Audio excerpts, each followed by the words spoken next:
हूं शिखरदीप और आप देख रहे हैं जीबीएन 24। कल दिल्ली में चुनाव हुए और चुनाव के बाद एग्जिट पोल के नतीजे आए।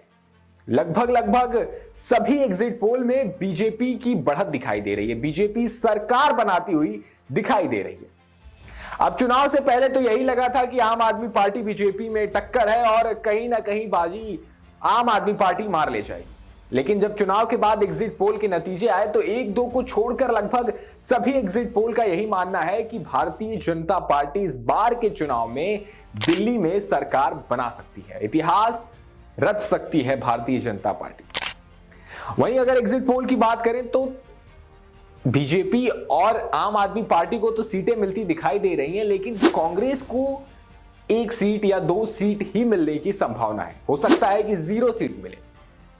अब आप ये सोच रहे होंगे कि ये तो पहले से भी लग रहा था कि कांग्रेस को दिल्ली में कुछ नहीं मिलने वाला है, तो कांग्रेस दिल्ली चुनाव में कूद क्यों गई? क्यों कांग्रेस ने आम आदमी पार्टी का साथ नहीं दिया? तो दरअसल अगर दिल्ली में भारतीय जनता पार्टी की सरकार बनती है तो कांग्रेस को फायदा होने वाला है। अब आप ये सोच रहे होंगे कि कांग्रेस तो चाहती है बीजेपी हार जाए, चाहे कोई और पार्टी ही क्यों ना जीत जाए। नहीं, ऐसा नहीं है। दिल्ली के चुनाव में कांग्रेस चाहती है कि बीजेपी जीते अगर कांग्रेस नहीं जीतती है, क्योंकि आम आदमी पार्टी को हराकर कांग्रेस को बड़ा फायदा होने वाला है। अब कैसे, वो समझिए। If not Modi then who, ये एक बड़ा सवाल बन गया है और इसका जवाब केजरीवाल देते थे कि if not Modi then Kejriwal, यानी कि केजरीवाल आम आदमी पार्टी को बीजेपी के बाद दूसरी सबसे बड़ी पार्टी बताने लगे थे और कहीं ना कहीं आम आदमी पार्टी कांग्रेस को नुकसान पहुंचा रही थी, लगातार नुकसान पहुंचा रही थी। गुजरात में गए, वहां पे कड़ी टक्कर हो सकती थी बीजेपी और कांग्रेस में, लेकिन आम आदमी पार्टी वहां चली गई और नुकसान किसको हुआ? कांग्रेस को। फायदा किसको हुआ? बीजेपी को।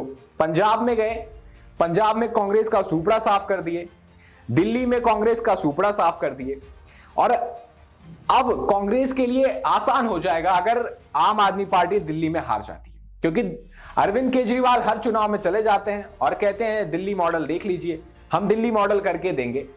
तो अगर अब अरविंद केजरीवाल हार जाएंगे तो किस दिल्ली मॉडल की बात करेंगे? किस मॉडल पर बाकी राज्यों में वो चुनाव लड़ेंगे? क्योंकि अभी उत्तर प्रदेश के चुनाव आएंगे, बिहार के चुनाव आएंगे, जो अन्य राज्यों के चुनाव आने वाले हैं उसमें अब केजरीवाल के पास कोई ऑप्शन नहीं होगा।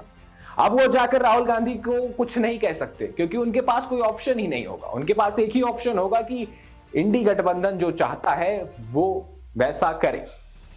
तो कुल मिला जुलाकर अगर दिल्ली में भारतीय जनता पार्टी की सरकार बनती है तो निश्चित रूप से कांग्रेस को फायदा होगा और इसी वजह से राहुल गांधी दिल्ली के चुनाव में पूरी तरीके से एक्टिव नजर आए। यानी कि कुल मिला जुला के ये कहें कि गुजरात में जो आम आदमी पार्टी ने किया था और कांग्रेस को नुकसान पहुंचा, वही काम कांग्रेस ने दिल्ली में किया है जिससे आम आदमी पार्टी को नुकसान पहुंचा है।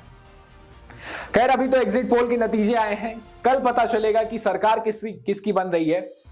वैसे आपको क्या लगता है कि इस बार किसकी सरकार बनेगी दिल्ली में? हमें कमेंट में जरूर बताएं।